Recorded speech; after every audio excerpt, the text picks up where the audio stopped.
ارسنال لممهم من السوق. ارسنال لممهم من السوق. عامل شغل فقال لك خلاص احنا كونا فرقه والدنيا جمهور عاطفي جدا وبيصعبوا عليا في الحته دي، فهم بيطلعوا من الصفر ل100 في ثانيه. اللي جاي هيبقى عايزك تبقى ماسك في التشكيله بتاعتك كده لحد ما تهبط درجه الثانيه في فانتزي. يلا خدتوه مننا فنبص لكم فيه.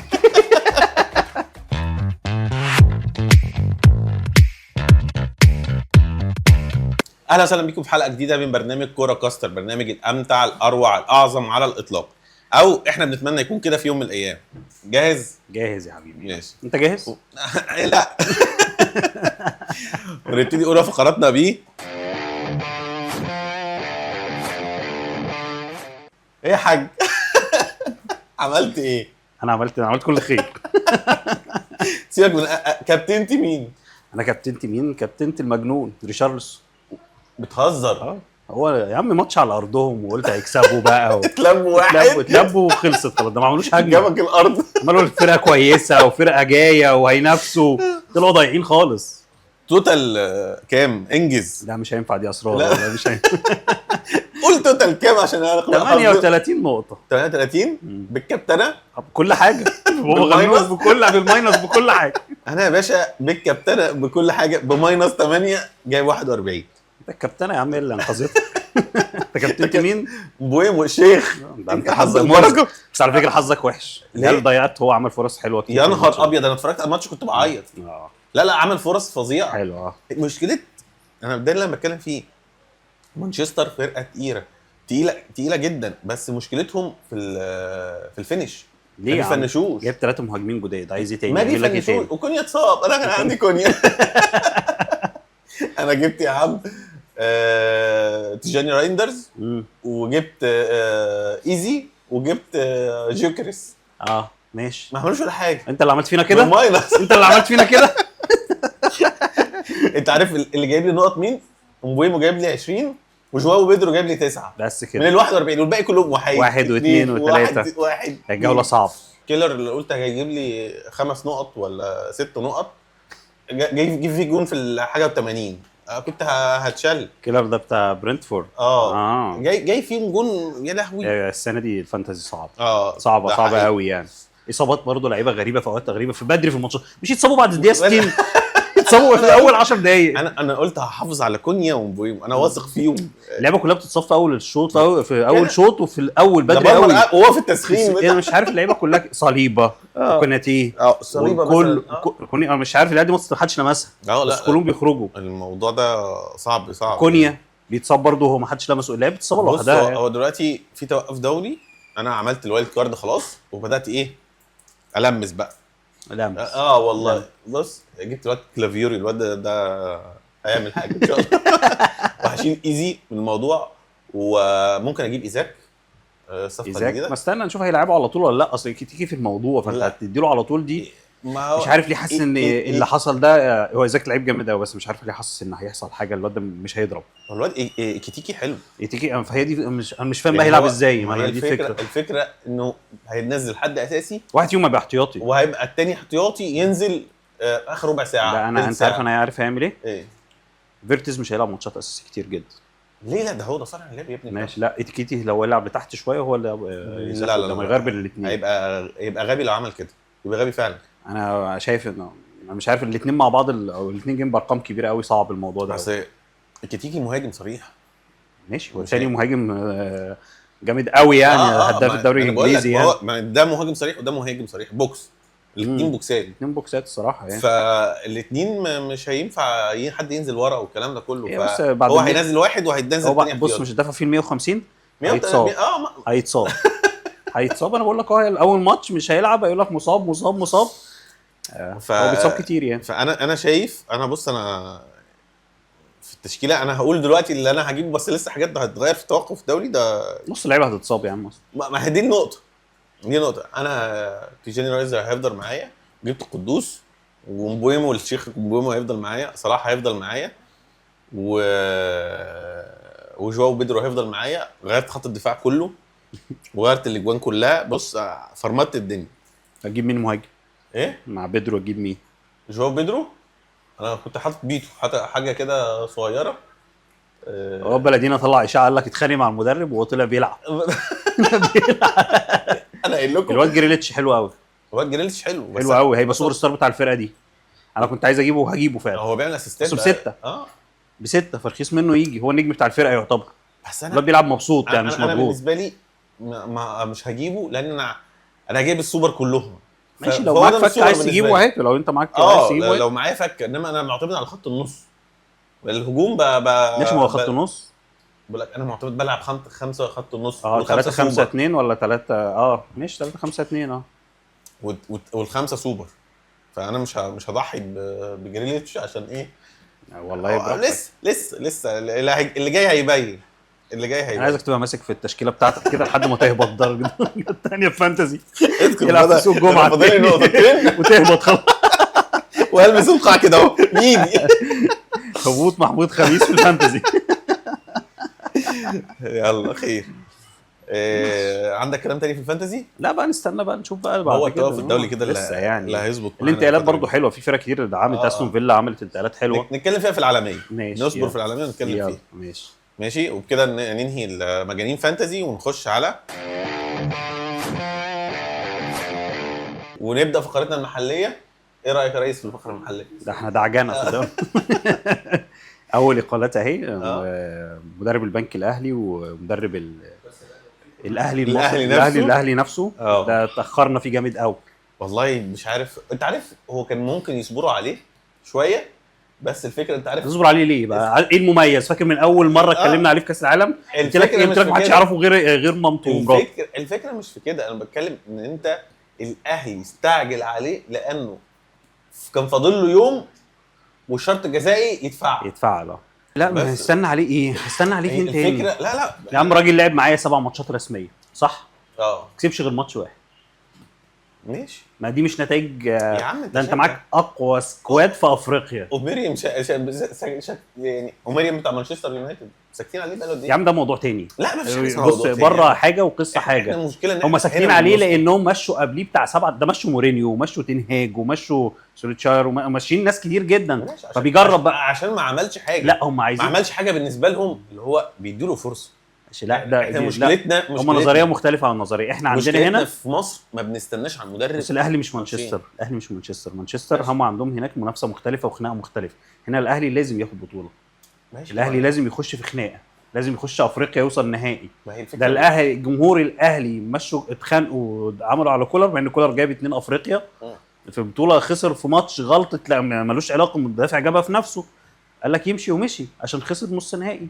هو مشكله ان الراجل وصل نص نهائي مش خرج من المجموعات يعني. بقول لك ايه مشكله كولر؟ ان هو كانش بيلعب لعيبه كانت سوبر، وكان بيلعب هو بيحب وبيكره. بيحب وبيكره بقى. دي المشكله. انت مدرب محترف المفروض ما عندكش الحته دي.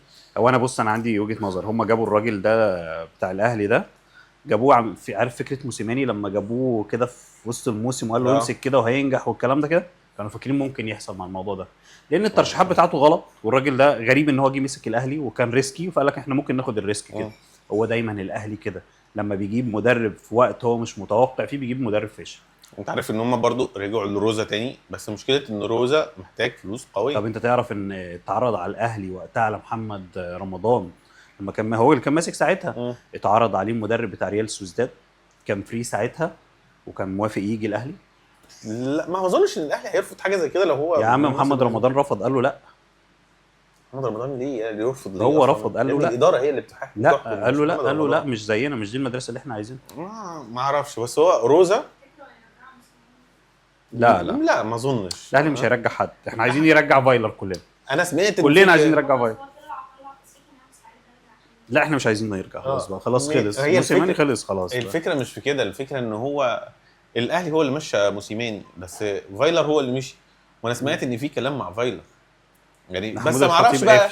الخطيب قافش مع فايلر قوي. ما هي الفكره ان هو الاهلي عنده كونسبت، هو انت مشيت في وقت ما انا محتاجك مش هرجعك تاني حتى لو انا على خسارتي، حتى لو انت اجنبي مش فاهم كده بس انا لا، حتى لو انا على خسارتي. بس ما اعرفش هل هيجيب فايلر ولا لا، لان انا سمعت كلام ان هم هيجيبوا فايلر. انا حاسس ان في تخبط داخلي قوي في الاداره اللي يجيب لك مثلا. انا هو الوحيد الاختيار الوحيد اللي انا شايفه ناجح هو وليد صلاح الدين. هو يا سيد، هو وليد صلاح الدين هينجح وهيكمل وهياخد المسيره من بعد سيد، انا عارف هينجح. هو كويس وكاركتر حلو ومحبوب بالنسبه للعيبه، وهيقدر يسيطر على الاوضه وهيقدر يسيطر على النجوم، وكلينه نجم. هي الفكره انه وليد صلاح نجم في نفس الوقت، فاهم اداره وفاهم ازاي يبقى شديد وفاهم ازاي يبقى ايه بالظبط كده. يرخي. جايبين امير عبد الحميد اللي كان احتياطي للحضري يدرب الحراس بتوع الاهلي، بس لا بقول لك احتفظوا بالمدرب القديم يا عم. لا جابوه والله، جابوه خلاص، جابوه انتداب من المنتخب مده شهر. مش محتاجين الكلام ده يا عم. اي واحد من مدربين حراس المرمى الناشئين يطلع يا عم يدرب. انا مع امير اصلا كان فاشل في الاهلي، يعني نجيبه يعمل ايه؟ ما بحبوش صراحه، ما بحبوش امير خالص يعني انا يعني بالنسبه لي امير كان نقطه، بالنسبه لي كان نقطه سوداء في الاهلي. ايوه اصلا طبعا يعني اسوء في حرق بطولات راحت بالنسبه للاهلي بسبب امير. يعني انا في بطولات افريقيه كمان. طب انت ايه رايك ان احنا نجيب مدرب اجنبي، ولا نجيب مثلا نخلي عماد النحاس يكمل، او نجيب مثلا علاء الماهي؟ الاهلي ما عندوش الكونسبت ده، انا عشان بس اقول لك الاهلي ما عندوش الكونسبت، ولو هيعمل كده هيجيب حسام البدري، وانا ما بحبش حسام البدري عموما. انا ما بحبوش، محدش بيحبه اصلا. يعني هو يعني ولو هيعمل كده هيجيب حسام البدري، لان هو ده الفكر بتاع الاهلي. فالاهلي مش هيجيب مدرب مصري، لا يعني ما اظنش ان هو هيتعامل. الفكره ان المدرب المصري ما بيستحملش ضغوطات في وقت معينه. هو بص، هو رجع عماد النحاس رجع دلوقتي وهيعمل ماتشات كويسه، بس انا بحس ان عماد النحاس شخصيته مش قويه قوي. اللعبه دي عايزه مدرب قوي قوي، عايزه شخصيه قويه قوي. هي الفكره مش في كده يا جدعان، هو مدير الكره وده وظيفته بقى. لو المدرب شخصيته مش قويه او ما بيعرفش يربط اللعيبه، ده اللي يربط اللعيبه مدير الكوره. فديت النقطه الكونتراست اللي انا بتكلم فيه. بس انا شايف ان احنا لو اعتمدنا على مدرب مصري ما عندوش مشكله. انا ما عنديش مشكله ان انا اعتمد على مدرب. انا شايف ان احنا مش هتحقق الارقام اللي انت عايزها، مش هتحقق النتائج اللي انت عايزها، دي وجهه نظري يعني. بس انت برضو ما تجيبش اي مدرب بمواصفات عالميه فعلا ماشي هيفرق معاك. هم هيموتوا على روزا، بس روزا طلب رقم بس هو دلوقتي قاعد في البيت يعني، ويتنازل بقى. لسه هنشوف الدنيا فيها ايه، وهنشوف الدنيا رايحه على فين الفتره الجايه دي. طب وايه المنتخب الزمالك؟ والزمالك انا مش عارف جمهور الزمالك زعلان ليه يعني. انا مش فاهم. عادي يا جدعان، ده الفريق لسه بتبني جديد ومدرب جديد، عادي يعني لما تخسر الفرقه يعني. مشكله الجمهور بتاع الزمالك جمهور عاطفي، يعني هو شايف ان الفرقه بتاعته بتأدي ولسه جايبين فرقه جديده، وفي اللي هو شيكو بانزا ده عامل شغل، والواد الثانيه الفينا ده عامل شغل، فقال لك خلاص احنا كونا فرقه والدنيا. جمهور عاطفي جدا وبيصعبوا عليا في الحته دي، فهم بيطلعوا من الصفر ل100 في ثانيه، فاهمني؟ فهم خدوا خلاص الشعور ان هم كذا، وخصوصا الاهلي خسر من بيراميدز، فجالهم احساس خلاص ان ايه الدوري بيروح ايه ناحيتهم خلاص. واحنا اقوياء واحنا كعبنا عالي على بيراميدز واحنا ده الفكر بتاعه. فجاه تاني جيم. لا عادي، هو اصلا انا بقول اهو، هو الزمالك مش حدش مستني منه حاجه، مش مطلوب منه ينافس على الدوري، مش مطلوب منه ينافس. هم بيحطوا لنفسهم الضغط ده على الفاضي، ملوش لازمه. ده اللي بقول لك عليه، ده اللي انا بتكلم عليه. جمهور عاطفي جدا جدا جدا، وبيصعبوا عليا لان هم يعني بيحبوا فرقتهم قوي وبيشجعوا بعنف قوي، فتلاقيهم مثلا فجاه طلعوا من صفر للمليون. ايوه خلاص، وتلاقي الشعور خلاص ان هو فجاه خسروا ماتش، تلاقيهم ماشي بس عادي. هو الزمالك بس بيودي نفسه دايما في حته يقول لك مشي مدرب ومشي مش عارف ايه. يا عم المدرب بتاعهم عامل شغل كويس لسه في بدايه الموسم يعني، وفرقه جديده برضه، مدرب جديد لازم يصبروا عليه لحد اخر الموسم. حتى لو ما خدش بطولات، حتى لو الكلام ده لازم يشوفوا لسه انت بتبني فرقه جديده وبتكون ناس جديده، وفي لعيبه هتمشي ولعيبه هتيجي لسه. انت شايف في الاهلي انت محتاج لعيب معين، ولا انت شايف ان انت خلاص انت مستكفي؟ الاهلي لازم باك شمال. سيبك باك اليمين عندنا كارثه فيه، بس ما عندي اعرف العبه. عندكش باك شمال فعلا؟ محمد هاني ما عنديش مشكله، عندي كونسيرن عليه بس يلعب، ما عنديش مشكله. عندي كريم فؤاد يلعب، عندي عمر كمال عبد الواحد يلعب، عندي باك يمين، عندي لعيبه كتير. باك شمال انت ما عندكش. انت جايب لعيب ما لعبش ولا ماتش، لعبه ماتش ما لعبوش، وبتمشي لعيبه باك شمال، واللشوه اللي عندك في الفرقه ما بتلعبوش باك شمال. انا مش فاهم في ايه. كوكا اي حد، لا كوكا ده ما ينفعش يلعب باك شمال، هو مظلوم في الحته دي. ما ينفعش اطلب منه انه يلعب باك شمال، يبقى انا اللي بظلمه. هو مش لعيب باك شمال يعني. احنا الاهلي محتاج باك شمال، غير كده لا، الاهلي مش محتاج اي حاجه تانية خالص، ولا حراسه مرمى ولا خط دفاع ولا خط نص ولا خط هجوم. انت عندك اقوى لعيبه في كل حته. الواد اشرف داري كان بدا يتحسن وبدا بقى يبقى كويس، بيتصاب لوحده. اقسم بالله لعيب بيتصاب لوحده، راجل زجاجي. ما نجيبش لعيبه من المغرب تاني. راجل زجاجي. مين دول اللي مش عايزين؟ لا هو بس بن شرقي على فكره هو واكل الحته اللي هناك وبيأدي فيها اجمد من تريزيجيه.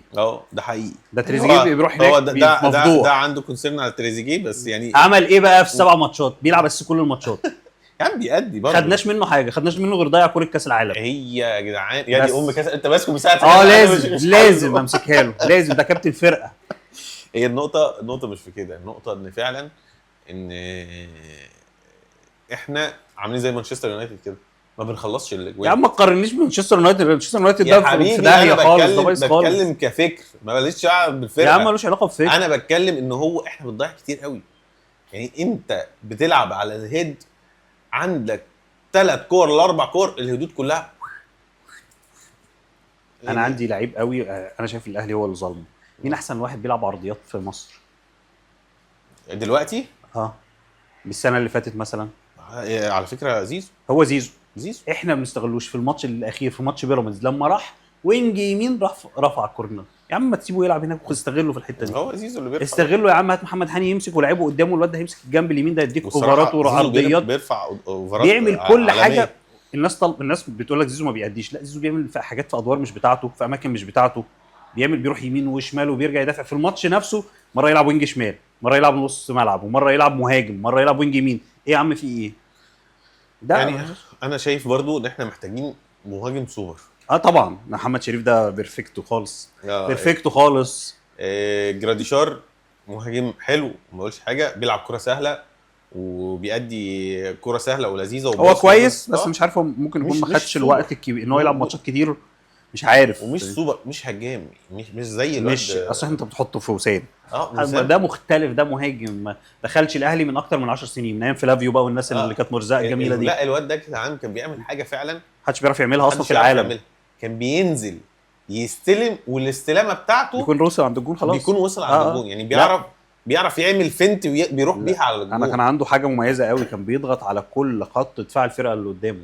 من الباك اليمين للباك الشمال، بيضغط عليهم في نفس الكوره، يجري على ده ويجري على ده ويجري على ده ويجري على ده، وينزل يضغط في نص الملعب ويرجع يعمل. مفيش لاعب بيعمل لك الكلام ده اصلا، ومش هتلاقي لعيب يعمل لك الكواليتي ده اصلا. الواد كان صراحه فظيع. لا لعيب طبعا، سوبر ستار طبعا احنا عوضناه بمحمد شريف طبعا، السوبر ستار الثاني. بص انا بحب محمد شريف، حبه يا حبيبي. انا بحب محمد شريف وعندي نوستالجيا معاه كده قويه جدا ما اقولكش بقى. والله. بس يعني هو الواد لو رجع لفورمته القديمه، هو مش راضي بعد الاصابه، مش راضي يرجع للفورمه. يا عم سافر بره ورجع وعمل. لا بس محمد نعمل فيه ايه تاني يعني؟ ان شاء الله هيأدي ان شاء الله. ف كده في كلام في المحليات تاني ما اظنش ان المنتخب. احنا هنسير المنتخب يا ريس في ماتش منتخب اثيوبيا وبوركينا فاسو. احنا محتاجين نكسب ده وده نصعد. اما احنا هنكسب. انا بقول لك محتاجين نكسب. مفيش اسهل من كده تاني يعني، نسهل اكتر من كده يعني. بقول لك احنا نكسب ده وده نصعد.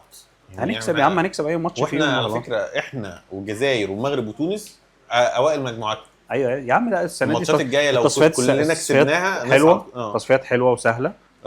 وتحقق نتائج عادي جدا. انت فاضل لك ماتش، كل فرقه فاضل لها ماتش، يعني الموضوع مش قصه. ماتشين ماشي، بس اللي هيكسب ماتش هيصعد يعني. ما خلاص يعني. بس تونس وانت والمغرب والجزائر انت متصدر الجولات يعني. ماتشين تلاقي خلاص الدنيا ظبطت معاك. سيناريوهات سهله ان شاء الله. يا عم ان شاء الله احنا ملوك السيناريوهات. هنقوم خسرانين ماتش، نيجي الماتش الثاني متعادلين خلاص احنا بس تلاقي نفسك الحلم ضاع. لا بس سهله ان شاء الله نصعد يعني ان شاء الله. يعني باذن الله يعني المنتخبات العربيه كلها تصعد. هم تقريبا 9 من افريقيا هم اللي هيصعدوا، فيكونوا 4 منتخبات عربيه، يكون كويس جدا في كاس العالم باذن الله. لا ان شاء الله يعني. هو حسام حسن بخاف من دماغه، بس ان شاء الله يعني هيأدي الفتره الجايه باذن الله. نتمنى. في كلام تاني في المحليات؟ ما اظنش ان في كلام تاني في المحليات. ننهي الفقره بتاعت المحليات ونخش على الفقره الجايه، وهي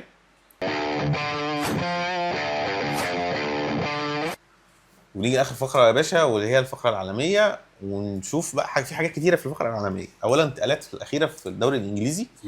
حصل انتقالات كتيره جدا. وفي انتقالات ما تمتش، وحوارات كده كتيره قوي. في فرق دعمت نفسها جامد هنقول عليها في اخر حاجه. فاول انتقال طبعا مين؟ اغلى لاعب في التاريخ. ثالث اعلى لاعب في العالم، تعرف كده؟ ايزاك. بعد بعد نيمار وبعد كوتينيو غالبا، وبعدين هو نيمار وكوتينيو.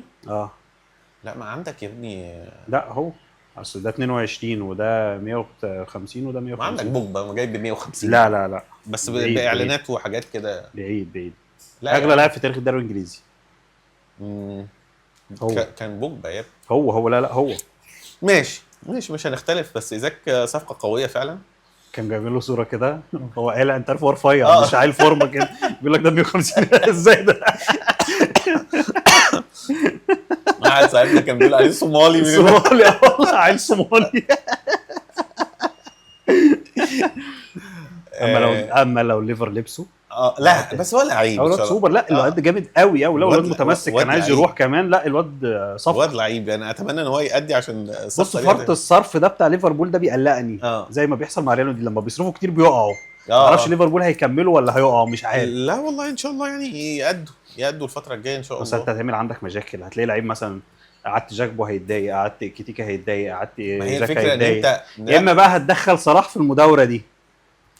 انت مش هينفع تدخل ده، لان ده زي ما احنا اتكلمنا ان ده ريبليسو، ده ما ينفعش مهاجم صريح ترجعه ايه تحت المهاجمين. هو هيريح ما اعرفش. هو اللي هيحصل الصح اللي هيحصل ده يلعب 60 دقيقه 70 دقيقه والتاني ايه 15 دقيقه 20 دقيقه. ده اللي المفروض يعمله. لكن اللي هيحصل ايزاك هيتصاب ومش هيلعب. هو ده اللي هيحصل يا عم. لا هيريح الناس كلها يا عم. لا تفهم بقى كمان. انا بحبه عامه يعني. بس هو ده ابن المدلل في الفانتزي يعني. ايزاك لعيب جامد جدا وهيفرق جدا مع ليفربول لو تألق زي ما تألق مع نيوكاسل. وهو كان امنيته ان هو يروح هناك، فنتمنى ذلك يعني. بالاضافه للصفقه اللي ما تمتش بتاعت جيهي. هو المدرب اللي قال لهم لو مشي انا ما همشي. هو المدرب عامل معاهم بصراحه نتائج عالميه حقه. يعني المدرب عنده حق، مش مدرب عشوائي. انت لو مشيت لا مدرب عنده حق. هو الفكره المدرب فعلا قوي جدا، وفعلا هو ما قالش ما يمشيش، قال لك انا متمسك بيه هاتوا لي بديل. وهم ما عرفوش يجيبوا بديل. ارسنال لممهم من السوق. ارسنال لممهم من السوق. مش عارفين يجيبوا بديل، فقال لهم لو هتبيعوه انا همشي. الراجل الصراحه بيبيع النجوم بتاعه الفرقه، والراجل بينافس وداخل اوروبا. هو بيلعب في اوروبا كمان. ايوه الراجل غصب عنه وبيكسب فرق تقيله جدا في الدوري. لا عامل ماتشات قويه من السنه اللي فاتت، من اخر الموسم اللي فات. هو عامل ماتشات قويه ما شاء الله. فدي صفقات الفريق بقى اللي دعم نفسه بقى يا باشا. عندك استون فيلا دعم نفسه قوي جدا بس هم بادين بدايه وحشه قوي مش طبيعيه. انا مش فاهم ليه الناس اللي جايبه واتكنز. بص انا مش مستغرب الفرقه واقعه ليه. يعني هي الفرقه يعني مش عارف كانت محتاجه فعلا. انا اتفرجت عليهم كده حسيت الفرقه وحشه. عارف انت بتتفرج على الفرقه مش حلوين. كانوا بيلعبوا كوره حلوه قوي مع امري. السنه دي بيلعبوا كوره وحشه قوي يعني. مش ستايل استون فيلا. وبرضه طبعا المعلم عامل مشاكل. الارجنتيني مارتينيز عامل مشاكل والله. كان عايز يمشي، كان مستني، كان عايز يروح اليونايتد والله. الاخر دي يونايتد نفضوه. على فكره يونايتد جاب جون تاني. ما هو كان عامل حساب ان هو لا يروح. لينس ده ولا ما هم نفضوا له. فهم نفضوا له، فهو بقى احتمال يروح تركيا. تركيا لسه مفتوح فيها باين الباب لحد دلوقتي. ما اعرفش الموضوع ده بس يعني. فهو عامل مشاكل. فهم كده مش هيلاعبوه وهيقعدوا يحنطوه. وهو غلطان طبعا. هو مانشستر اصلا جاب جون تاني خلاص. هو لينس ده انا مش عارف اختيارات مانشستر في حراس المرمى دي غريبه قوي. غريبه قوي يعني. ما تجيب لعيب يا عم سوب. يا عم روح هات هندرسون تاني بتاع كريستال. ما هو لعيب بتاعك اصلا. هندرسون ده بتاع يونايتد. الواد فظيع. حارس المرمى ده جامد قوي من ايام يونايتد. كنت بقول عليه جامد يعني. الواد جامد. فانت عندك مش عارف يطلع بره الهويه بتاعته ويروح يجيب لعيبه حراس مرمى غريب. فرقه غريبه. عندك اونانا وبايندر الاثنين ايه في البلاله، في الضياع منه. في البلاله. يا عم ممكن يكونوا حلوين بس الفرقه مش مساعده عادي يعني. والله بص انا ده كان في انتر كان بيطير في كل حته. ما كانش في جون بيخش فيه. يلا خدتوه مننا فنبص لكم فيه. عندك استون فيلا دعم خطه. عندك طبعا بإليوت.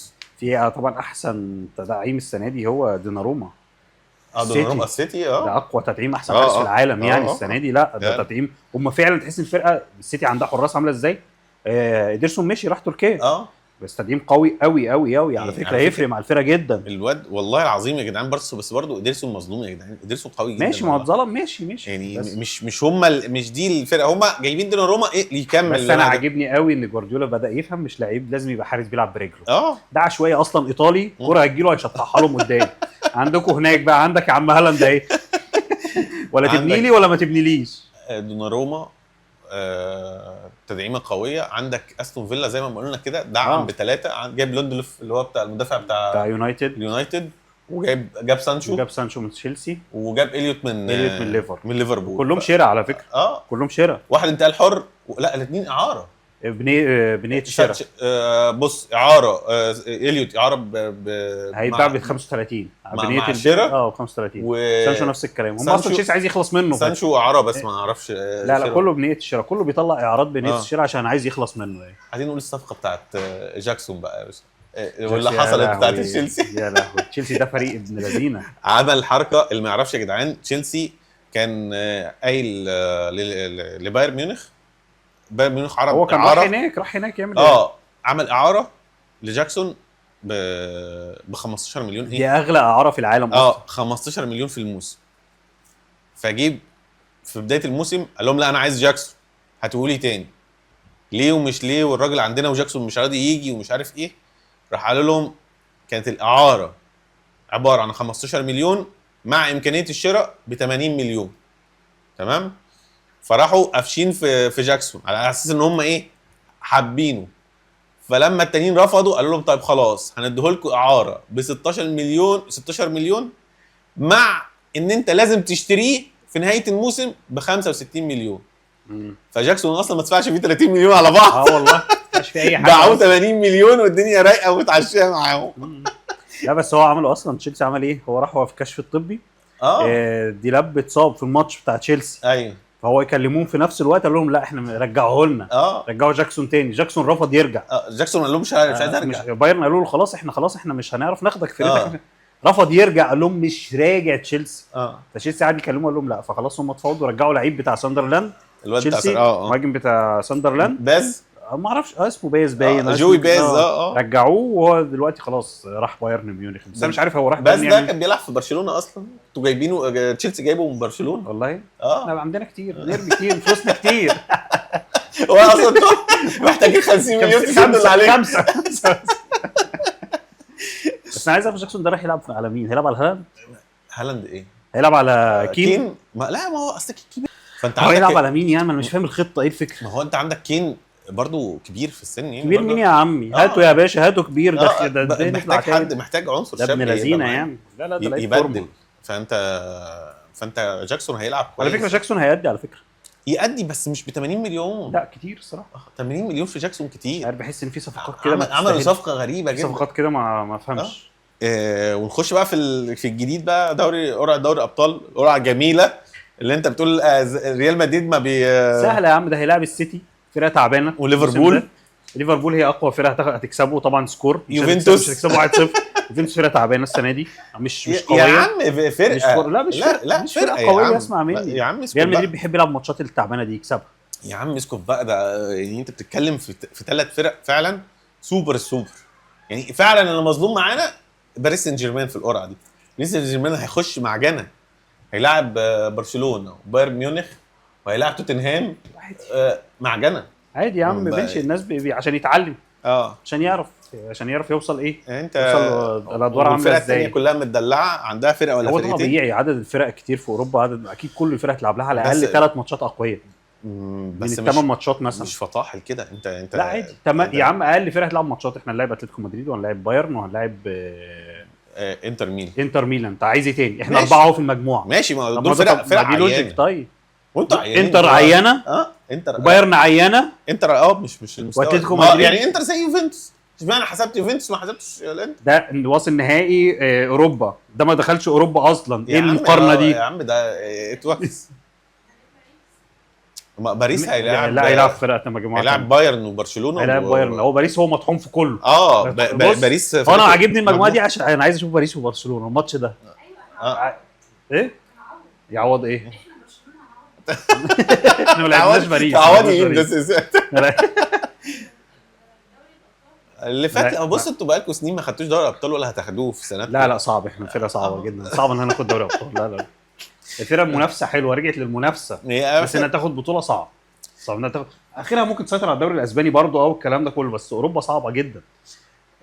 فشايف القرعه فعلا اقوى فرقتين هيلعبوا فرق. انا بحب دوري الابطال عشان كده. ماتشات ضحك بقى ببص ما تحسهاش موجهه الصراحه، ما بحسش ان البطوله موجهه لحاجه دلوقتي. مش موجهه خالص دلوقتي، مش موجهه خالص. ما هم غيروا لكم دوري الابطال عشان كده. ماشي يا اخويا، عشان بيريز ما يعرفش يدفع. الله العظيم انتوا عالم ظلم. ما اظنش ان عندنا كلام تاني في العالميه، كله كده خلص ان شاء الله. وبكده نكون هنا حلقتنا. لو انت بتتابعنا على اليوتيوب ما تنساش تعمل لنا سبسكرايب، لو انت بتتابعنا على الفيسبوك والتيك توك والانستجرام ما تنساش تعمل لنا فولو لايك وشير. تمام.